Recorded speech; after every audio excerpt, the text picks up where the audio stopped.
Ladies and gentlemen, welcome back to another episode of Couple of Nukes. As always, I'm your host, Mr. Whiskey, and today is exciting for a whole list of reasons.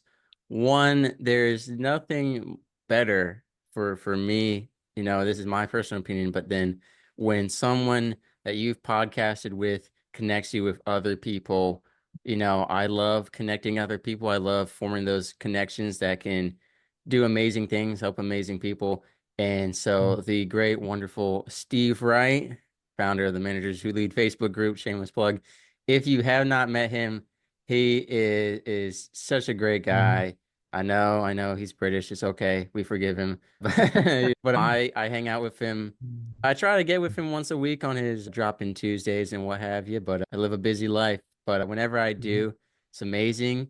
He Mhm. eats donuts with a chopstick, with chopsticks during it. Yes, believe it or not, he Really? cuts up the donuts and eats them with a chopsticks. And but he came on my show. You can find that episode up here or in the description below. Mhm. And we talked about leadership and values, and we're going to cover that today as well. But going Mhm. from civilian side to military, although what Steve and I apply to both, and that ties into my intro here, which is if you're not into military content, I've gotten some 3-star reviews from people who are like, I don't like military content. Mhm. Anyway, if you feel like, oh, I can't relate because I wasn't in the military or I don't know anyone in Mhm. military, these stories that we share, the lessons, the skills, and the personality traits of these characters are Mhm. all universal. All right. Mhm. Sure, there's some unique circumstances, there's some words that you might not know. But overall, the leadership that we're going to talk about, the heartbreak, the struggles, the hardships, the conflicts, Mhm. the great memories, they are all human Mhm. experiences that happen civilian side too, especially blue collar industries is you'll find the same kind of Mhm. behavior as in the military. So ladies and Mhm. gentlemen, don't be deterred from anything being labeled as military or veteran Mhm. stories because it can educate you and entertain you Mhm. quite a bit. In fact, I love it. You know, every person I have on from a different branch, I can relate to all their stories, even though it's a different branch, because there are some themes across the military. And so today I have Don Gleason here to talk about some amazing stories, some amazing but not so amazing for him stories, and just the Mhm. goods and the bads. And then, of course, what he's doing nowadays to help people, which he is doing, and he's doing an amazing job at it. And we're going to talk about that later. But, Don, would you please go ahead and give yourself a little introduction here? Hey, thanks, Mark. I really appreciate it. Appreciate the opportunity to be here. And I think you're so right on, and there are some things that are different. There's many things that are the same. And it would almost be like saying, well, I'm not going to read about Richard Branson because he's got an airline industry and I can't learn anything from him to apply to mine. Right. Well, yes, I can, right? He deals with people, he deals with projects, he deals with funding, he deals with all the same things, maybe just at a different level. So Yeah. everything. That's why I love reading books about successful athletes, successful corporate leaders, etc. And as a form of introduction, I guess I'm a lifelong learner.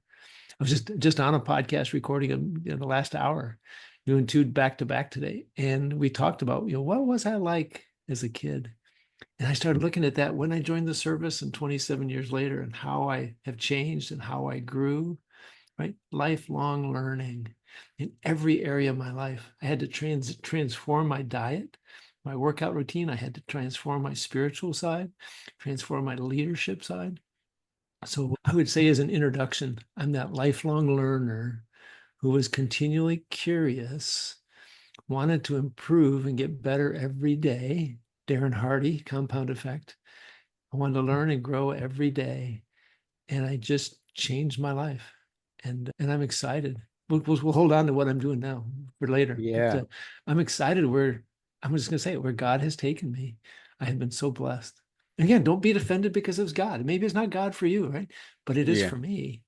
And that's all I can say is I've just been incredibly blessed, and I've had opportunities that I never would have imagined, but I took Amen. advantage of them. Yeah, So I that's agree. me. I agree. Okay. And it's not necessarily proper for me to one up my guest, but this is my third back-to-back recording, not my second Okay. today. So it was supposed to be my fourth, and then I had a cancellation. So just putting that out there. You guys There you can go. pick your poison, but Fist- yeah, baseball. Yeah, I got you. Mhm. It's great though. And you talked about that compound, and that's something I've been talking Mhm. about mostly offline with guests, which is the one of the great privileges and joys of being a podcast host is that all these guests that I have, I learn each guest I have, I leave smarter than the There you go. last recording. I mean, I'm sure there are podcast hosts out there who take nothing, it goes in one ear and out the other, but I absorb Uh, all of this. That's why I reference a lot of old episodes and guests in that's each awesome. episode because they have great things to Mhm. offer, and it's amazing.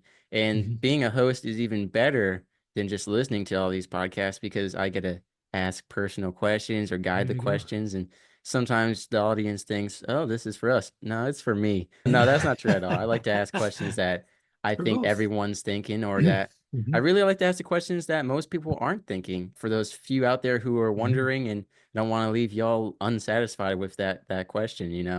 And like you, Don, I've always been a intellectually curious person. I mean, it's so important to learn and want to know how things work. And I don't know if you were one of those people in school where the teacher got mad. You kept asking further and Mhm. further, and they're like, "You don't need to worry about that. We just do in base level. You don't need to know all these, little Mhm. sub factors and all that." Mhm. Very much so. Yeah. Always kind of learn a little bit more. Yeah. And so we're all curious about, of course, being the military side of the discussion. When did you join and why did you join? What branch?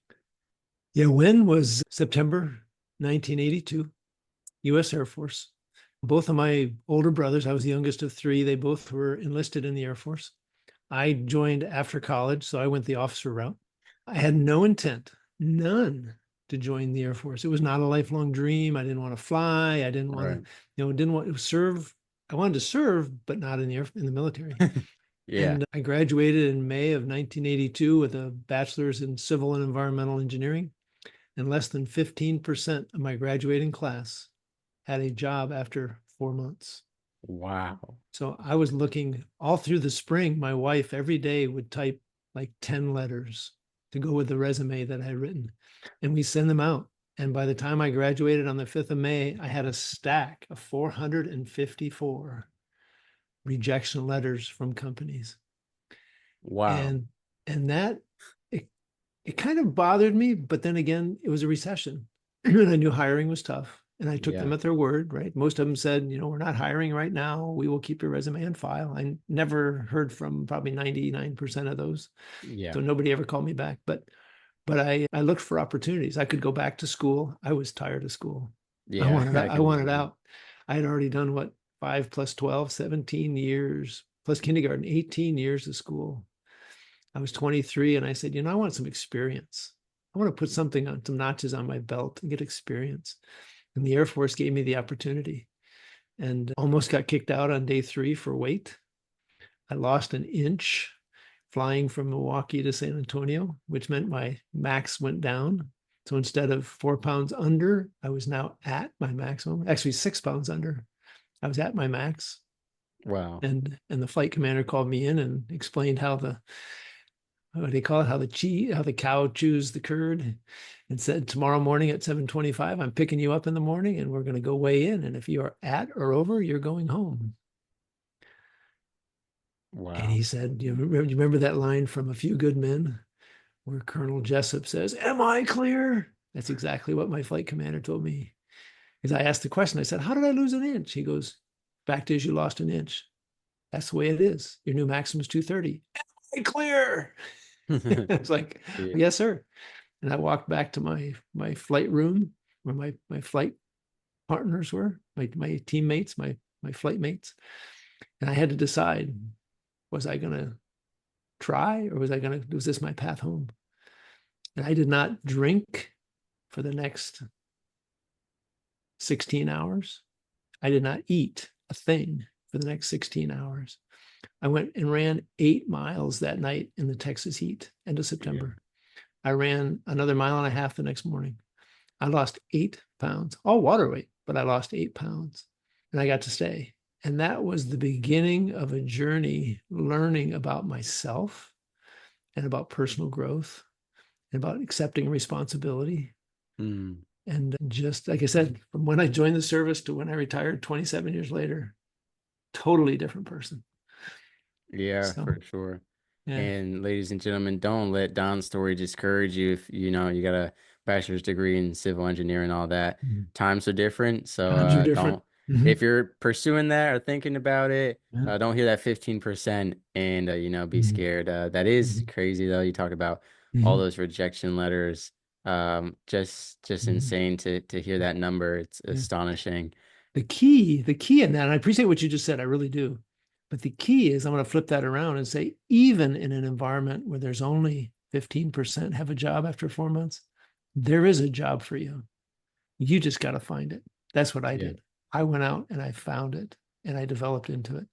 And would you believe in 2009, the recession of 2009, I retired from the military.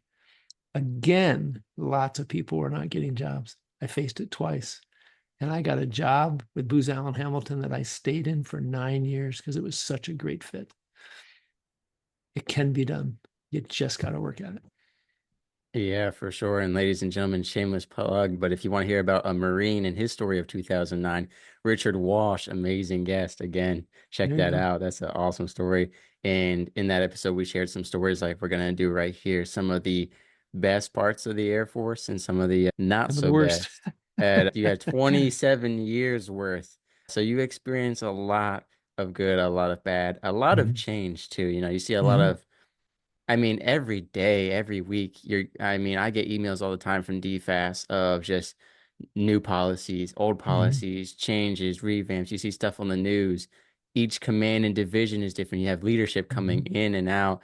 And yeah, so, like I've said, and like you and I have discussed, Donna, your command and your command climate can make or break your military experience no matter where you are. And Mhm. you can have a great command climate, and they can swap a few people around, and suddenly it's upside down. Mhm. What you Yep. see in the military, and I'm sure you see in the civilian world too, anywhere, some people don't respond well to when they're given power. Not in a they can't do it, I Mhm. can't handle this, as in they go power hungry for yeah. And you'll find a lot of people in the military who were bullied as a kid or neglected by their Mhm. parents, and when they get that power, it really Mhm. they pay it forward. And that's very unfortunate. There's a vicious cycle of, all right, once we get to, this rank, or once we're in this position, because when we were new, we were, however you want to say it, haze, given more work, whatever it is. Mhm. When we get to that senior rate position, we're going to pay it forward to the new recruits instead of let's end this culture that we didn't like. You see a lot of vicious cycles, and that's anywhere for any Mhm. culture, but especially in the military.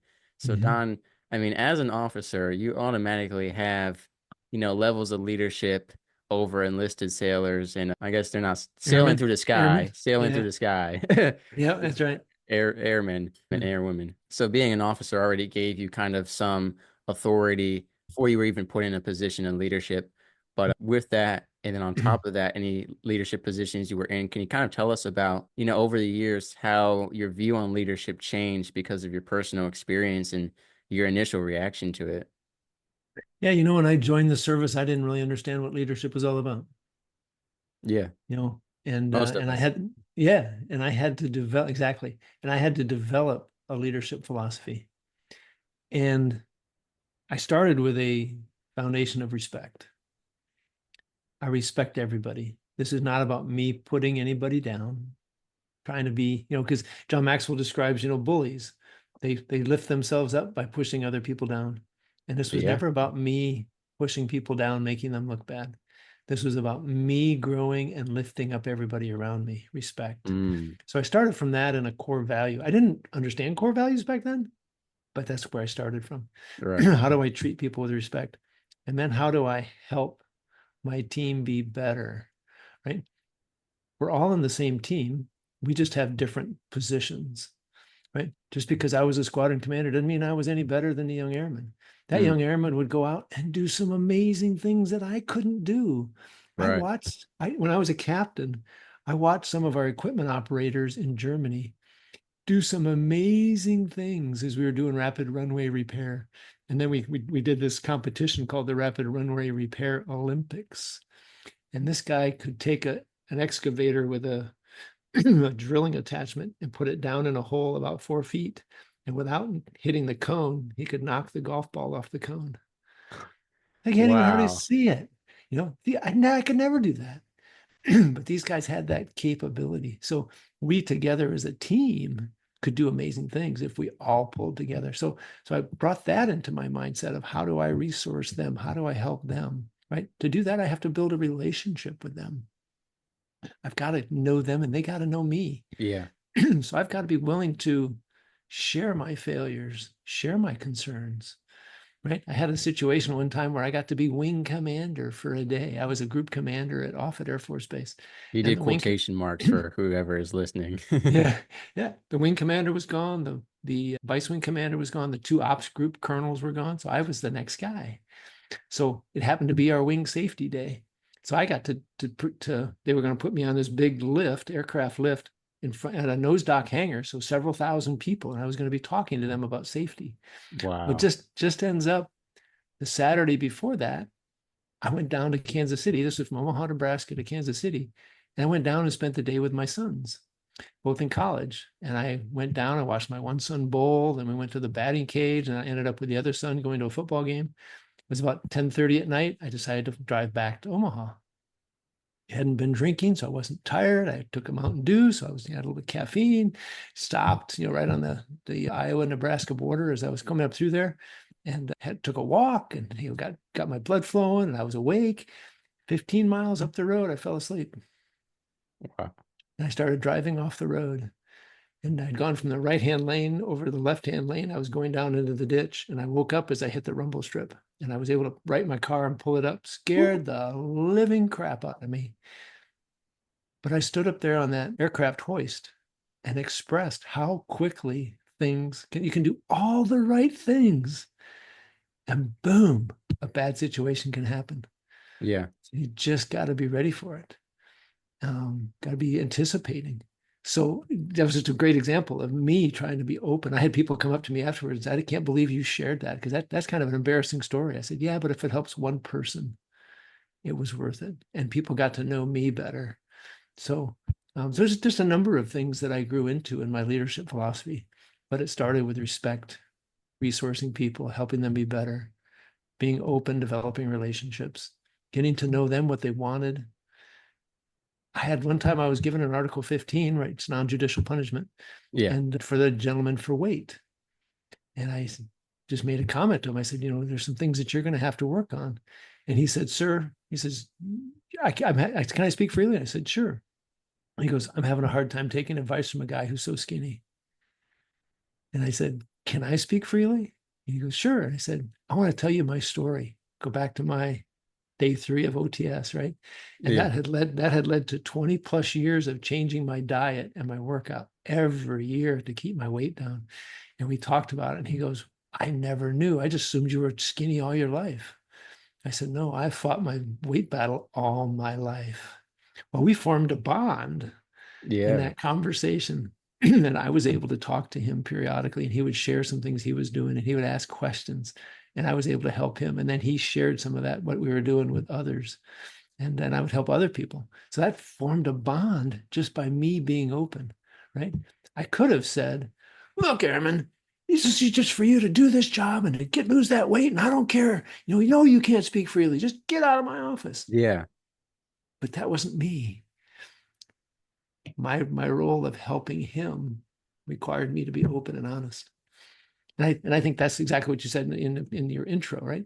That's what we got to do in corporate. And there's a lot of people who don't understand it. They haven't gone through some of that. I'm going to say the shame of almost being kicked out of OTS on day 3. I, Yeah. I felt if I would have gone back home at that point being kicked out, I would have Right. been full of shame, right? my nephew got down to basic training and got kicked out on day 3. And I can relate to that. And I remember talking to my brother, his dad, and there was some shame there, right? So we gotta be willing to get through it. Yeah, for sure. Transparency as a leader is so important for building trust and Mhm. respect. And also, I know a lot of people have this stoicism kind of mindset where they're like, as a leader, I need to be impenetrable and a Yeah. perfect example. and they never allow themselves to be vulnerable. Like you said, just giving orders and not being Mhm. personal and allowing, people to express their emotions. Like you said, you could have just told them, hey, just lose the weight. And if you were that type of leader, you probably would have had a couple F-bombs in there too. No, it could As be. as you and I discussed off mic, the excessive cursing, one of the leadership skills that I don't know if it's a skill. I think it is a skill to manage to fit in so many F words in a 5-word sentence. It's like, how did you have 7 F words in there? I've had some leaders where it was more curses than orders. But it's so And important to talk about leadership. Like I said, it can yeah, make or break the command. And I appreciate what you did as wing yeah, commander. That's an awesome yeah. title to have. And safety briefs it can be one of the hardest briefs to hold because no one wants to Mhm. hear it. That's Especially right. it's becomes very redundant. We used to Mhm. have it every once a week when we went to field day of the submarine. Mhm. Don't stick your hand in anything that's spinning or turning. And not just your hand, anything you can stick somewhere. Don't stick it in a Doing pump. anything. When you're with a bunch of military men, you gotta you gotta be more obvious about some things. But Specific. Yep. Yep. yeah, don't climb up onto something 20 feet and then without any, all the safety briefs, and people Yep. never want to hear it. But it is important because there are Yeah. tons of incident reports. I mean, Mhm. I mean, books and stacks of incident reports from people Mhm. doing the very thing that you say, that's so stupid. Who would do that? And like Mhm. you said, also just things can change so fast. You can be Mhm. doing everything right. And I would put it like the ocean, it's neither your friend or your enemy, right? Just like the Mhm. ship, the base, the airplane, whatever it is, it's not going to maliciously hurt you, right? It's not your friend either. It's an industrial hazardous work environment and anything can Mhm. happen. And especially with the military grade, quote unquote, some stuff just falls apart and breaks Mhm. pretty often, That's right. depending where you're at. That's right. So it's You will get plenty of opportunities every day, military and non-military, to take advantage of situations and to be hurt by advantage by situations. We have to be ready to make those decisions. And the more we can do to anticipate those and how we're going to react, the easier it is to move in the right direction. Yeah, and going back to one Mhm. team, one fight, I Mhm. hate that saying most of the time because when it's used Mhm. for punishing everyone for one person's mess up, I have group disciplinary actions are there's a time and a place. Mhm. When overused, it just really crushes morale, you know. Mhm. So I've seen some awful implementations of that, and then of course we've seen some good ones. But what I will say, going back to the everyone plays an important role, and then talking about Mhm. some of the people, you know, that you're leading, doing amazing things that you just, maybe even you can't do.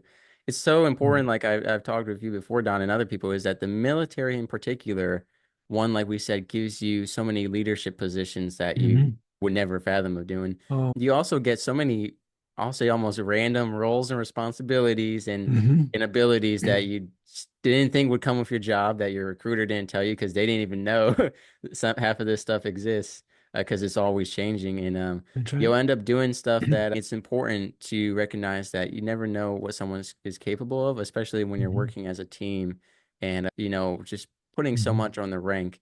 It's important to respect rank and to have that order, but I've Mhm. also seen it weaponized a lot, Mhm. where rank meant that they had absolute power, that all their moral decisions were the correct one, as well as seeing people as lesser than them, that if you weren't a certain rank, that meant you didn't matter, that you weren't human, or that you couldn't do the same stuff as people Mhm. who had been in longer than you or had that rank. And Don, I don't know if you want to bounce anything off of that.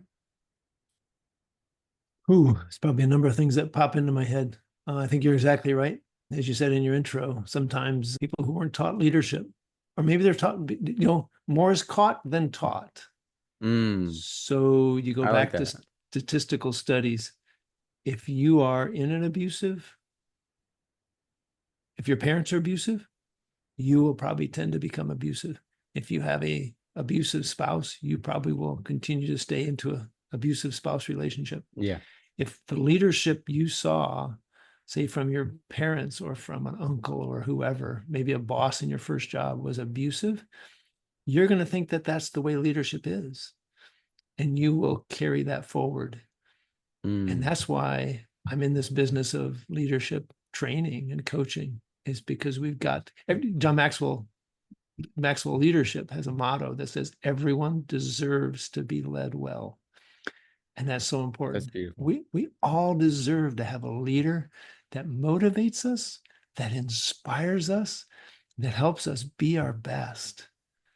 And anything short of that is falling short of the goal of a leader. And that doesn't mean barking orders and yelling at you and making you, pushing you down, making you feel stupid, making you feel embarrassed. There might be a place for that. Like you said, something goes wrong, you use group pressure to help correct the behavior, because sometimes you can't do it directly. Sometimes the barracks, can be the best teacher, but you got to know when Yeah, to take that and when not to do that. So leadership is a tough job. And that's why they get paid more. That's why a lot of people don't want to do it. But I found it exhilarating. I made mistakes. Certainly I did. I pissed off some people. I know I did. It was never intentional. yeah, I of was course. trying to do the right thing. But now sometimes abusive people would say, I was trying to do the right thing too. So I don't want to, I'll just throw that out. Everyone can be justified, everyone has their own justification, their own right Mhm. and wrong. So Yep. But if, as long as I based it on respect and relationships and having everybody's best at my heart, I felt I was doing the right thing. It wasn't mission over people. It was people and mission. that's very, very Mhm. important Yeah. because we've seen people go too far one way or the other. Mhm. And what I will say is, I'm sure a lot of people say, well, anyone can be a leader. And the military makes so many people leaders that aren't leaders. And, what good is a leader? It doesn't matter. We just need someone to be a form of communication. But if you look at the entertainment industry's examples and historical examples of Mhm. how a leader can make a huge difference in terms of morale, in terms of work productivity. Not anyone can give an inspiring speech. You could have Mhm. multiple people talk to the same group going through the same circumstances, and each leader is going to have a different effect one Mhm. way or the other. So it's Mhm. so important, and I want to say, like you said, everyone deserves to be led well. And I think Mhm. everyone should be a leader at least at one point in their Mhm. life, no matter the size or medium, Mhm. because it's important. And really, the public education system, I have a negative opinion of, and I talk bad about it all the time. But one thing they should implement for sure is having a rotation, because we talked in a previous episode about how what happens is the teacher will just be like, all right, little Susie, you're in charge because you're my favorite or something. And then it's not based on skill or actual meeting the job criteria. And Mhm. then let's say little Susie's in charge for the year. What the schools really need to do is everyone will serve a leadership position once. Maybe you do a kid per Mhm. week or whatever it may be, Mhm. and teach them about respect, about trust, about all these different assets of it and all these different aspects of it. So super important. And Donna, one thing I gotta ask, of course, is Sure. what's one of the funniest things that happened to you in the service? You got 27. I mean, there's so Funniest. many humorous things that happen in the service, and the beauty of it and the sorrow of it Mm. is that so many of them are like, if I know I talked about everything being relatable, but there are certain military Oh. experiences that, you just you had to be in the military to understand it. And I do love those little, I go online, they have like a Navy nuke page and a reactor Mhm. is critical meme page and all that stuff. I'm sure for civil engineering, you've got your civil engineering only jokes, and same civilian side, whatever industry you're in, there's those little jokes that only you get. But there are also just experiences, especially when you've got a bunch of, high schoolers in the Mhm. military, because most people are 18 to 25, Mhm. unless you're like Don and you're older, but you're an officer, so you get paid 5 times more, and Yeah. all that. So, So um, the funniest thing.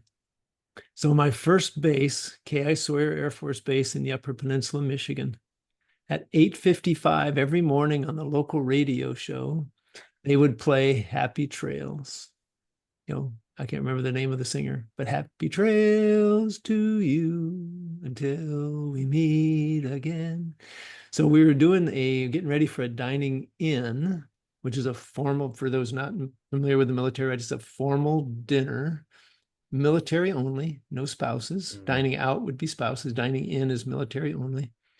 And myself and several of my squadron peers, all lieutenants, we got called up to the group commander's office and about the dining in. So we didn't know what he was going to ask. And he said, "We're going to do a competition in singing a song.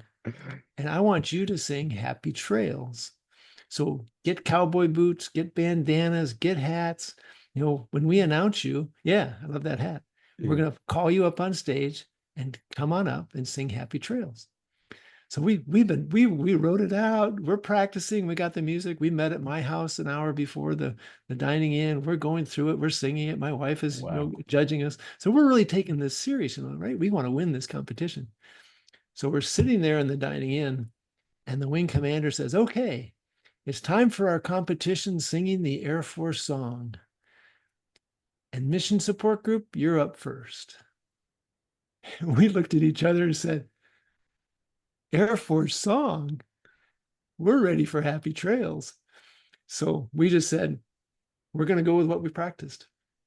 So we ran in the back room. We put on cowboy boots. We get up to the front, and we had music, and we start singing Happy Trails.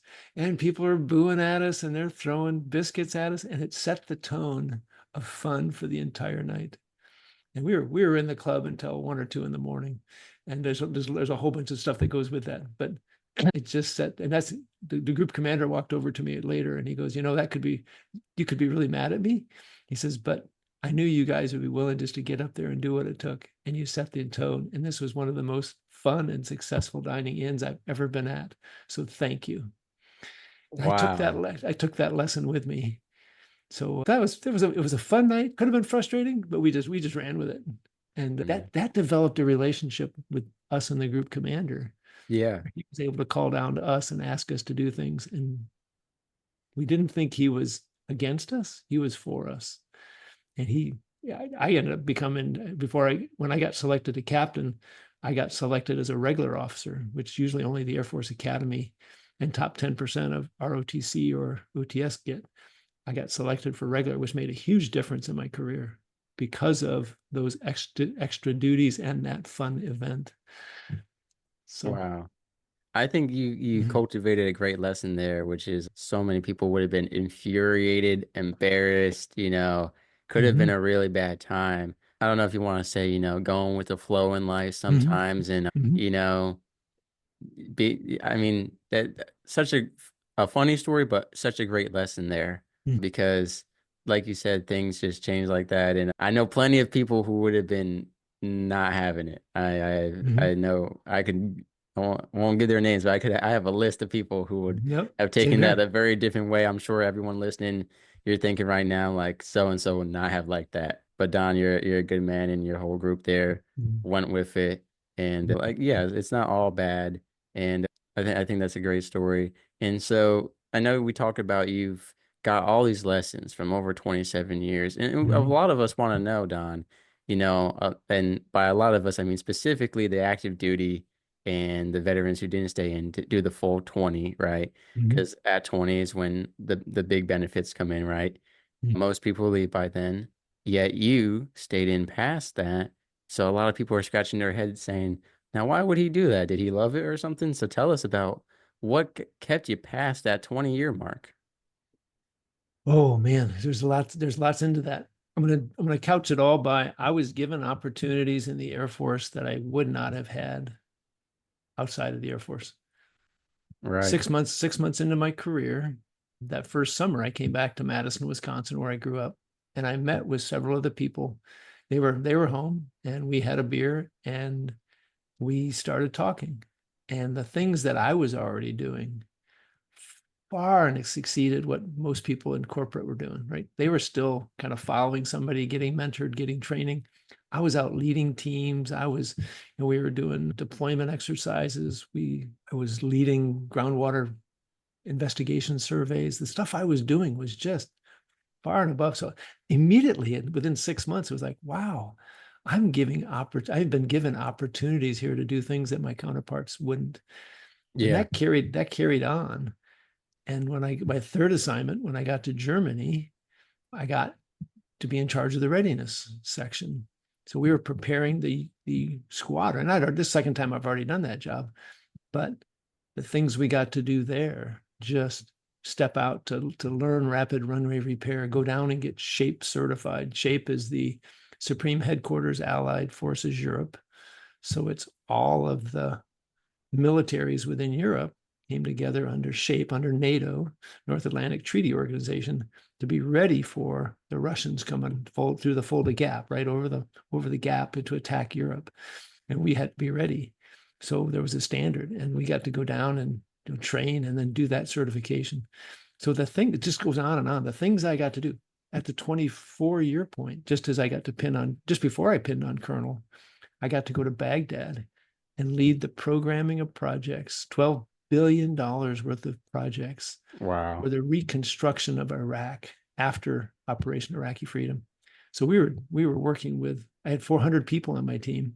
We were doing, revamping the oil sector, the electrical sector, the water and waste sector, the security and justice, the telecommunications and transportation system, the buildings, health, and education. Those are the 6 sectors. So we're renovating hospitals, clinics, schools, anything you can think of. We're renovating and repairing from the war and getting Iraq back on its feet. It was the biggest reconstruction since the Marshall Plan after World War II, when we reconstructed Germany. And it was awesome to be a part of that. So I just continued to get opportunities to step forward into leadership roles. And in some ways I failed, in some ways I succeeded, but my successes went greater than my failures, and I was able to continue to progress. And I built relationships with my leaders, and I was open and honest with them. Like at one point, the boss called me. I'd been on the ground less than a week. The 3-star civilian equivalent, he calls me in and says he was there 3 weeks longer than me. He goes, Don, I need to baseline this program, $12 billion reconstruction program. I need to baseline it in terms of where the money's going and how I can get more money into the reconstruction and less into overhead. I need you to lead that team. And I was like, oh, wouldn't that be a contract thing? Wouldn't that be a finance thing? He goes, no, sir, I want you to do that. And I said, okay, Wow. I'm going to need some other people. Well, I said, how long do we have? And he goes, in 5 days, I have to leave to go back to the United States to brief the Secretary of the Army on the program. And then the Wow. next day, I'm briefing Congress. So I need all of that in about 3 days so I can have 2 days to ask questions and change things. And then I'm off. We saved about $1.2 billion of just things that people were saying, why are we doing that? And we made some changes. We put 1.2 billion back, 10% back into the program. How did I know how to do that? It was just getting a team together. We figured it out and we moved forward. Right. So just it's opportunities like that. Again, somebody could be pissed off, right? They could slow roll it. I don't know how to do this. That's not my job. No, just get out and figure it out. Yeah, for sure. Mm-hmm. And so, Don, we've talked a lot about Mm-hmm. these 27 years of growing, of learning, and of leadership. Mm-hmm. And now, well, after you retired, you're still working in all those, Mm-hmm. aspects of life, but in a different way. Could you please tell us about what you're doing nowadays? Yeah, there's several different ways, right? I'm involved in, so I got my personal business, but I'm going to talk a little bit about volunteering, right? About giving back. Did Mhm. 27 years Air Force, 9 years corporate. I've been entrepreneur now for 7 years. And I just learned one thing, it's about giving back. So I'm about I always wanted to be involved in some boards, corporate boards, nonprofit boards. So I worked my way from on the initial person on the Red Cross San Antonio chapter board up to the board chair. Never envisioned myself being the board chair. But all of a sudden there I was as the next guy to take the board chair. And I said, yeah, let's figure it out. And I got to lead that effort. And I got to be on the board for the Alamo Project Management Institute. I got on the board for Society of American Military Engineers. You can see the banner behind me.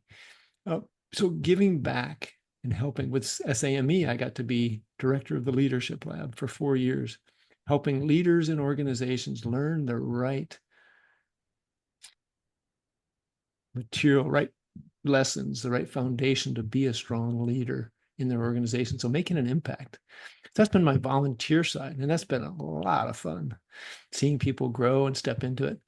But on Right. the On my own nonprofit side, what I've seen is that a lot of people are not happy in the job they're in.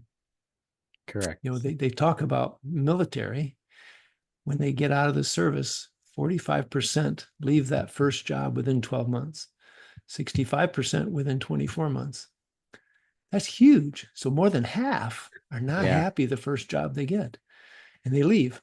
So good thing they leave, but how can I help them find that right job so they don't have to go through that process again? Some people just say, oh, you got to do it. I'm not of that mindset that you have to go through the pain. I think you can go through Right. Of course the not. work early on. So in 2007 and 2005, 6, 7, when I was getting ready to retire, I really focused in on what did I want to do?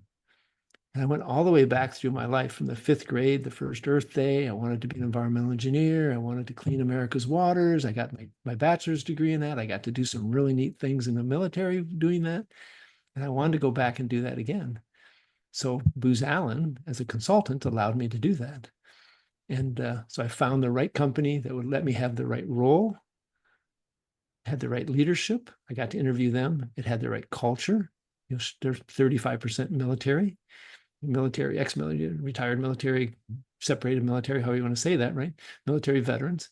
And but then I found out that so many people don't do that work and they get out and they struggle and it leads to frustration, depression, and suicide. It's the number one cause for suicide among military and veterans is that job transition, not having that purpose anymore, feeling like I'm part of the corporate sector that's all about money and profit and greed and poor leadership. And they don't like that. And they opt to end their life. 22 a day. I don't know what that number is that's related to career transition. I don't know if anybody knows. You Yeah. can't survey them after they commit suicide, right? Why did you do it? But you just have to talk to spouses and stuff, families about what was their struggle. And that's where career transition keeps coming up. So going back to my foundation and leadership, I'm smiling and laughing here because I do that when I just have a aha moment. I've been finding a lot lately that the statement, everyone deserves a chance to live their best life. And you just Yeah. made me realize something that when I was thinking about that, those people committing suicide or frustrated, depressed, and my leadership foundation of respect and helping people grow and being their best self, that's connected. You just helped me realize that. Thank you. But I can't turn my back on that. It's not that I won't. It's not that I don't want to. I tried. I tried to move into other areas of being leadership trainer, leadership, just a coach helping non-military. I tried to do a number of things. And A, it wasn't as successful as I wanted. And B, I kept feeling like military, because it was military people who were asking me for help. And the Yeah. area I was most successful was helping the military. And I'm not necessarily making as much as I want to out of that, but I'm giving back and helping. And I'm at a place in my life financially that I don't need to work. So I'm giving back and helping people. And so what I am is so put all that together, I'm a career transition coach, helping particularly military spouses, veterans, but also non-military find that job that energizes them, understanding inside of themselves what it is they want to do for a role that motivates them, what kind of leadership inspires them, what kind of culture helps them to be the best. I think I've said those words about 5 times during this interview, and helping them think into that and then be able to express their experience in ways that show that they are the best candidate. You have to get out of the people pile. When I was a squadron commander, we had 65 civil engineer squadron commanders in the Air Force. Every one of us had the exact same job description: maintain facilities and utilities to support the wing mission. But there was a top 10% that did the job differently. And I've been exploring, what did they do differently? I've talked to them, and it's about their mindset and about their attitude, right? I was just below that top 10%. I was probably the second 10%. Mm. So made colonel, didn't make general, but understanding that and now applying that back to career transition, to job search, about how to leverage all that knowledge and experience to express how you did the work to get out of the people pile, to show why you're the top 10% or second 10%, and you get a job quicker and you're happier. You find the right job. That was a long answer. I apologize, but No, no, by all means, I agree with what you said that, you can see it's a some people passion. think, right. Well, some people think, oh, it's just inevitable that you're going to get out of the military, get a job, not like it, and then find the Mhm. one you like. Yeah. I don't agree with that at all. Mhm. I think what plays into it, unfortunately, is that the military's program, at least from what I experienced, Navy side, and, Mhm. I don't know how it is in other branches. I'm sure they would agree with me, people who have served, is that the career transition phase you go through when you're separating is very lacking. Again, it could be different Mhm. now from when it was when I got out, from when you got out, and from when Mhm. people get out later in, 5 to 6 months from now. But there isn't this big, heavy meeting where you're sitting down and they're really going over when you're getting out how to leverage, your military skills. Like you said, these resumes, and I've talked about it in previous episodes, some of them are very specific to just military stuff. How do we leverage what we learned? Mhm. How can we apply that to the civilian world? With all these people who have the same exact resume as us, how can we Mhm. stand out and, leverage it? How do we communicate? And ladies and gentlemen, something we talked about in an episode with Canada's greatest resume whisperer, Joseph Stetter, one of my favorite episodes. I mean, honestly, it was a very interesting episode to think about resumes in that much detail. It's never been at the forefront of my mind. He talked about making those skills, translating them to measurable, to saying not just answered phone calls. I was, whatever role you played in the military and I answered phone calls. That tells me nothing. What was Mhm. the frequency? How many phone calls? What kind of people were you talking with? He talks about making it measurable, Mhm. because he goes, especially military, you're saying you're answering phone calls in the engineering room or space. What does that mean? What kind of phone calls are these? So that's just an example, right? And I'm Mhm. sure Don has plenty of examples from the military resumes he's worked with. Mhm. Point being that there's no one, except now you got people like Don and my show and other resources, right? When Mhm. you get out or to listen to while you're in that can help you, right? But the military itself is very lacking in that transition coaching, both financial side of it, right? You're supposed to have a financial advisement meeting, a career transition Mhm. meeting.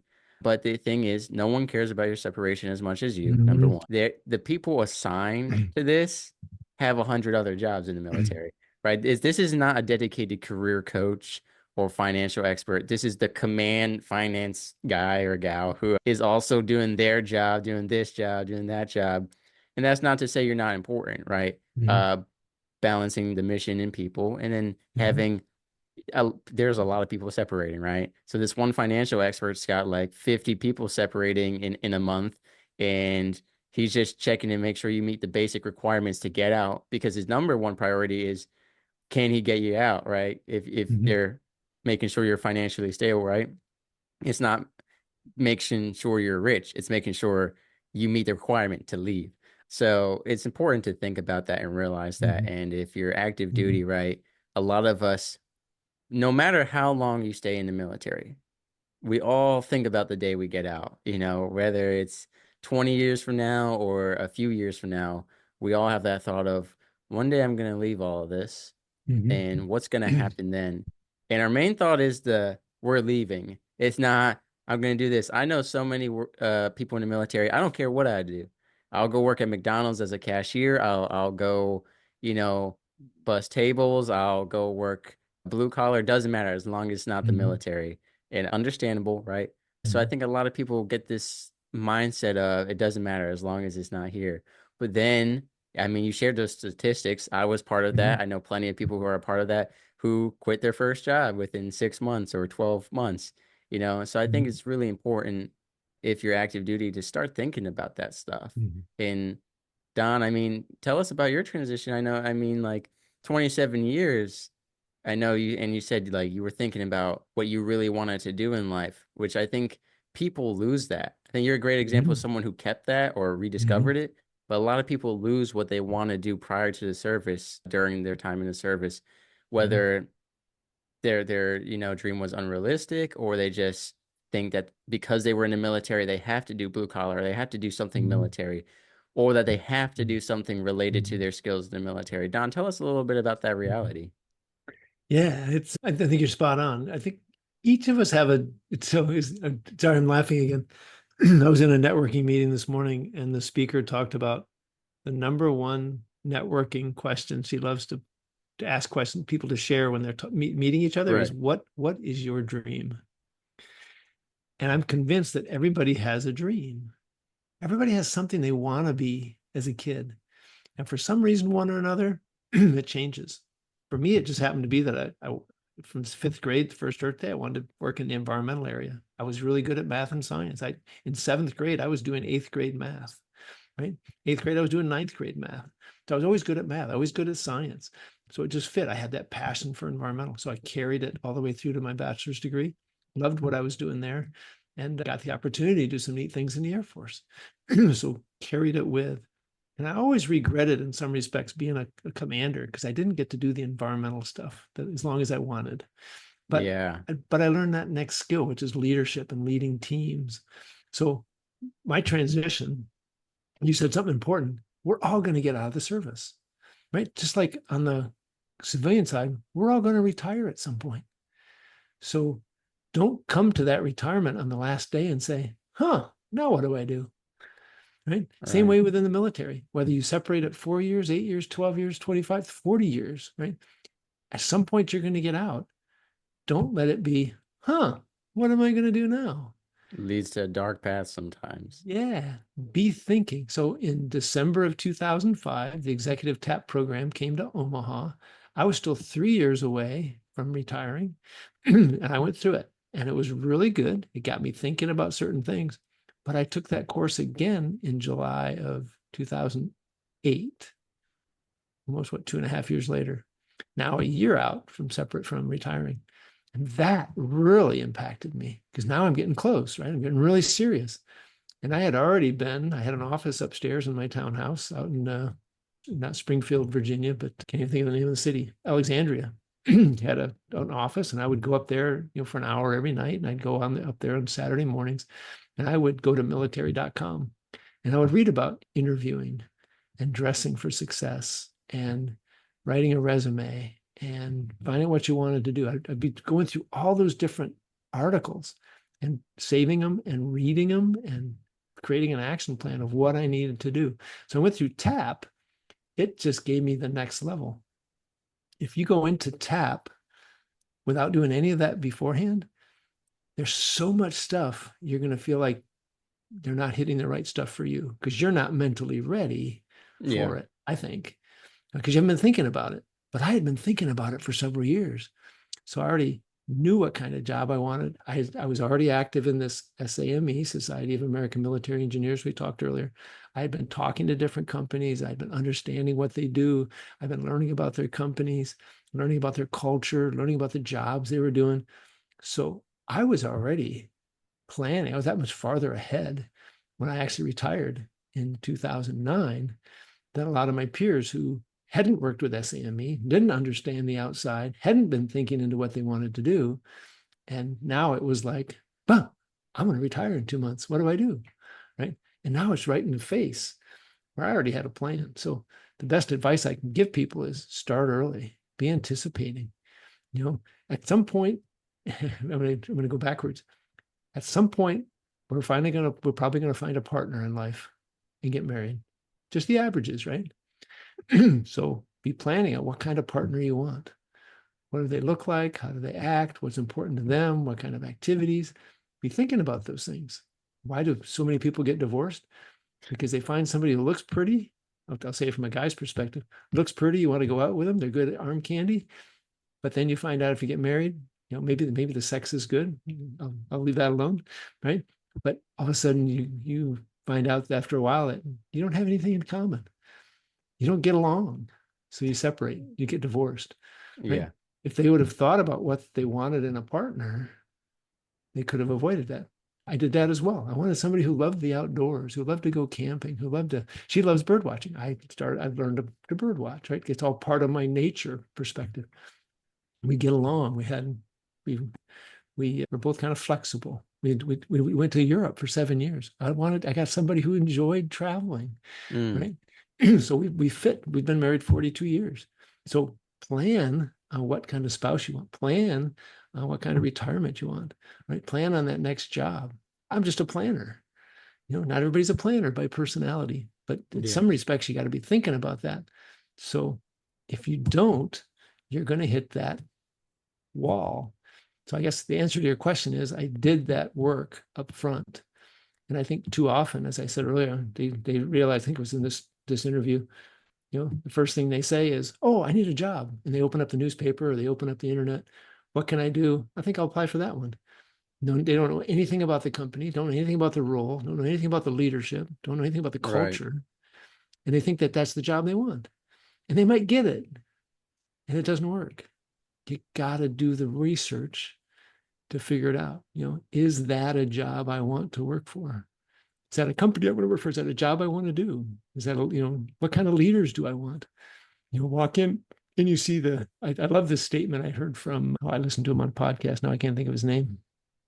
Anyway, he said, his quote was, when somebody shows you who they are, believe them. You're going to get in an interview and somebody's going to say something and it's going to give you an impression.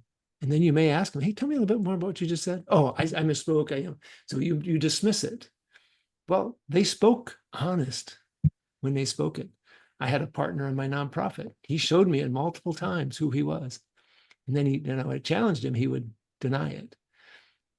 Ends up, then after 3 years, I left the nonprofit, one I founded, because I couldn't work with somebody that showed me who they were. I should have believed him right up front. It would have saved me a lot of grief. So, Yeah. so when you interview, you see something that's not right, believe them, it's not right. I did an interview with a company in DC, and I walked in and the environment wasn't right. It was kind of dark. It was dirty. And when I interviewed with the guy I was going to work for, it was an interview. He spoke 98% of the time. He would ask a question and I would try to jump in and answer it. And he would cut me off and give a 10-minute dissertation. And I'm like, I can't deal with a guy like this. So I didn't take the job. It would have been a great company. I've been thinking about working for that company for 20 years, but it just didn't fit right. And I went with Booz Allen. I walked into Booz Allen. It was light. It was clean. The people were friendly. Mm, They welcomed me. I had 8 interviews in one day. It took 8 hours, an hour per interview. Just had a fantastic time talking to the people. We were talking about the work. I just saw myself being there. And I stayed for 9 years. You got wow. to pay attention to that. Again, long answer. Sorry. No, I discussed this concept the other day in regards to the two recruiting offices I had gone to and how the first impression I got from them was the right one. And God has really blessed me and guided my life in ways, so I know that it's all right that I didn't listen to that first impression, but I think it is important to notice on that stuff. And you mentioned something you and I actually spoke about it the other day offline, and then in my episode with Ian Shamandy, we also talked about it, which is I don't know what the actual term is for it. I'll just call it like serial job applying. You send out hundreds of applications. Not a sponsor, indeed, a great job site in my opinion. But it really enables you to have that ability to just apply, apply, apply, apply, apply, right? Spray and Whereas, pray. Yep. yeah, exactly, exactly. And if it's all jobs that you want to do, then great. But oftentimes, you're just sending out your resume into the wind to 100 companies, hoping that one will pick you. You don't care about the company morals or their purpose or the job, right? If You you're may in a not desperate may not even situation, qualify for that job. yeah. Mhm. Yeah, I've applied for a couple of jobs. It's like you're Yeah. missing one or two things from your resume. I'm like, I'm sure it's optional. And there are certain things that are negotiable, but point being that you and I, Don, talked about how sure that's great if they hire you, but if you quit in a few weeks or a few months because you actually don't like it, that just was a waste of time. For any of y'all who haven't done taxes yet for whatever reason, Mhm. having multiple jobs makes your taxes more complicated, in my opinion. Mhm. The more papers you have for your taxes, the worse time you're gonna have. So, Mhm. among other things, right? I mean, it just really does. You can't fully establish your life if you're hopping in and out of jobs. Mhm. And sometimes you got to take that break. And if you can afford to do so, right, take a step back and actually put in that time and effort to get the right job that you're going to stay steady for a while and enjoy. So it's like money, right? You got to put some investment capital, Mm-hmm. down deposit, however you want to phrase it. It might hurt you for the time being, but it's going to have great benefits, exponential benefits, in fact, or as Don said earlier, compounding interest. So, Compound effect, yeah. yeah. So, Don, I So, so, really, so, so you asked me, I want to go back to your question. I think you asked me, mm, what do I want? What am I doing now? Right. And I went to a long yes. explanation about the problem. I didn't say exactly what I'm doing. I help people write the story in their resume of how they stand out from the crowd. That's probably a big piece, right? I want to help them find the job that Yeah. energizes them. It's the right role, the right leader, the right culture, but they have to be able to express what they do. And you hit on it, right? It's not just I answered phone calls. I answered 25 phone calls, which puts a number next to it. Mm, It's give me an example of a problem that you solved by answering the phone call. Oh, well, so on such and such a day, this person called with this problem. I said, so what'd you do? Well, I was able to connect them to this person. So how did you know how to do that? Well, I had been doing some research on that subject and I had found these resources. Okay, great. Right. What was the benefit of that? What did you do for that individual? It's more than just I answered 50 phone calls in a yeah. day. In that problem, I don't know, I'm just talking off the top of my head, right? Help them, save $50,000.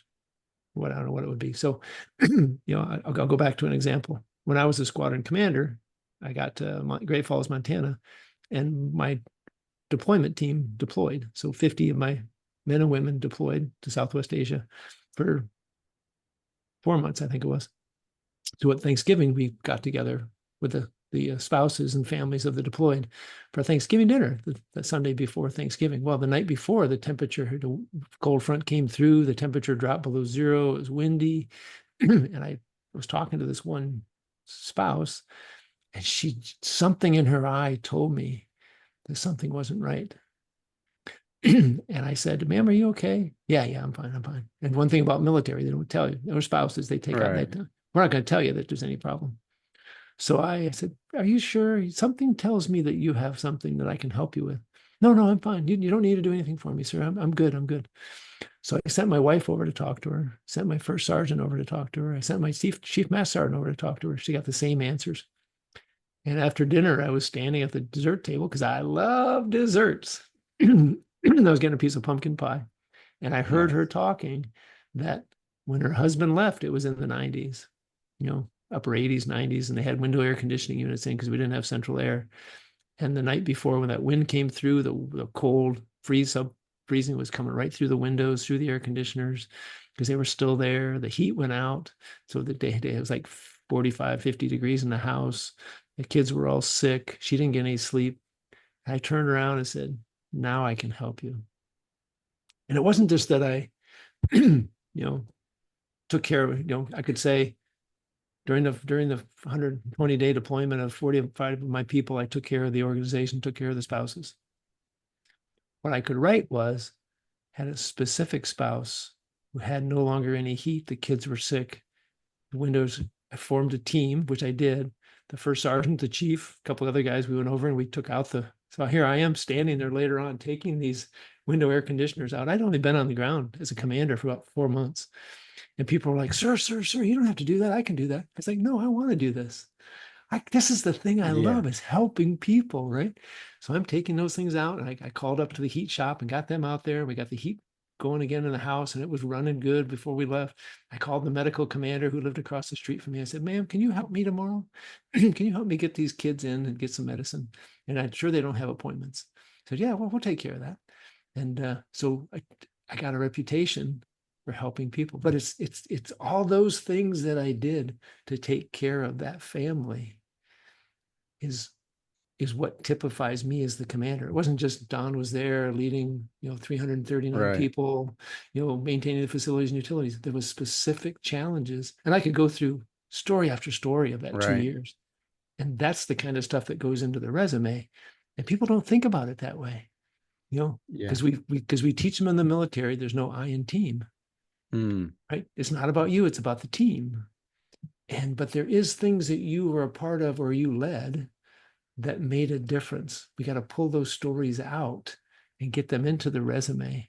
And that yeah. separates you from the people pile. Not just the resume, but the interview too. Exactly. Yeah. The elevator pitch, your LinkedIn, your resume, the interview, the negotiation, right? You may want 80,000 or 120,000 and you get a job offer that's 10, 20% below that. You got to be able to articulate why you deserve that higher salary. And Yeah. that's that. So And so stories that make the difference. I call it the storytelling strategy framework for career transition. So that's what I'm really love helping people with. And there's a whole bunch of other stuff in there, but that's the career transition coaching, is helping them tell that story. And I'm writing a digital course to help people really walk through that and understand it. And I'm going to do group coaching and one-on-one coaching that goes with it, because I want everybody to be able to tell that story, but you have to work together with them. That makes sense? yes, sir. And I know now I've not only had Canada's greatest resume whisperer on my show, but America's greatest resume whisperer, Don Gleason, ladies and gentlemen. I'm going to go back He's and the read it. guy. Joseph He's Stetter. I'm going to go back and read that. Listen to that episode, Yeah, yeah, definitely because I'm bounce some I'm ideas off constantly each learning. other. Yeah. Yeah, and it's interesting. In fact, Don, I know this morning, in fact, I just saw on your Facebook you were researching and reaching out to people about AI and resume tools. Mhm. And so the game's gonna be changing a little bit soon, but I know you're Mhm. already on top of it because I saw your Facebook and Yeah. you're researching that stuff. But I Mhm. appreciate you coming on the show and sharing all of this wisdom with us. And your website and your information will be in the description below for whoever wants to, have you not only as, you know, that transition and that career advice, but anyone who wants to connect with you on leadership, on military stuff, Mhm. have you as a podcast guest or what I have love you. it. Maybe a speaker at a college. Ladies and Oh gentlemen, feel yeah. free to have him. I'm sure he would love that. Yep. I would love that too. Feel free to reach out to me. There you Get go. us both together with Steve Wright. We'll have That's right. yeah. The But trio. yeah, but ladies Mm. and gentlemen, be sure to check out Don Gleason in the description below, LinkedIn, Facebook, all that good stuff. And Don, thank you so much for coming on the show. It's been a great time, man. Well, thanks, Mark. I really appreciate the opportunity. And I always offer anybody who hears this here to send me a note on LinkedIn, at Don L, the middle initial L Gleason, because I'm the only Don L. There's like 56 Don Gleasons. So just send me a note and say, hey, saw you here on Couple of Nukes with Mark Whiskey. Love to have a Yeah. complimentary conversation with you, take you up on your offer. I give 30 minutes and I will connect you to people. I will help you find resources. You will get value out of that conversation. And if you want more, we can talk about that. But Oh there's yeah. not going to be a high pressure. It's about helping you. Oh yeah So to that. just, Thank you, Don. yeah. Thanks, Mark. Really appreciate it. Sailing through the ocean blue, nuclear reactors my crew, guiding the ship, the stars as our guide, through the waves we ride, jokes and laughter fill the air. On this voyage we have to share, working together, side by side, as one family we will abide. In the heart of the ship we reside, nuclear operators with pride, powering the vessel with every stride. Our mission, a source of great pride.